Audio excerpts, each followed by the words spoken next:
When we're talking about relapsed refractory patients, we are usually talking about bridging them to a transplant. So our institutional study is actually, we aim to change the paradigm, is just not to build a bridge for a patient, but take the transplant from one coast and bring it to the patient where he's standing right now and is in need of a transplant. Because the bridging therapies can be ineffective and toxic, sometimes both of them, right? And this, unfortunately, a proportion of patients after those bridging therapies, unfortunately, cannot go to a transplant. So why not bring the transplant to them? But of course, we understand that these patients have a very high leukemia burden usually, right? Their bone marrow is full of blasts, they're clinically in a poor shape, and in this scenario, we are using our own investigational conditioning regimen, which is alkylating agents, cladribine, cytarabine, venetoclax, HMAs, and GCSF.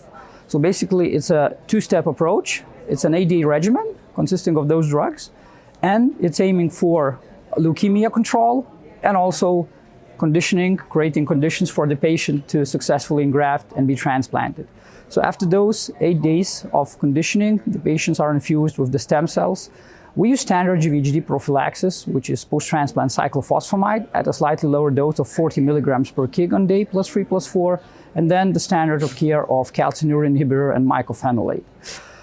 We are very happy to see that after the analysis of 40 patients, so we included 40 patients right now, the complete remission rate at day 30 post-transplant is actually 97%. So only one patient did not respond and had leukemia regrowth after transplant. So we put almost all patients in CR at day 30 with this approach. Unfortunately, yes, the toxicity was notable. We had 88% of grade 3, 4, or 5 infectious complications. The early mortality was 5% at day 30, so we have lost 2 patients due to the leukemia regrowth and due to toxicity. Otherwise, later on, we have witnessed a 23% incidence of grade 3, 4 GVHD, which was also notable. Otherwise, the leukemia control was good. Both overall survival and relapse-free survival, the medians are not reached, and we're very happy to see that.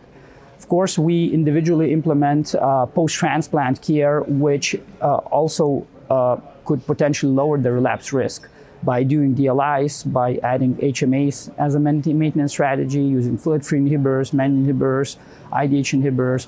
But basically, our study, what we want to translate and show that you can change the paradigm of not building a bridge, but just taking the patient to a transplant directly with a 2-step approach, both addressing leukemia and the conditioning regimen required for a successful transplant.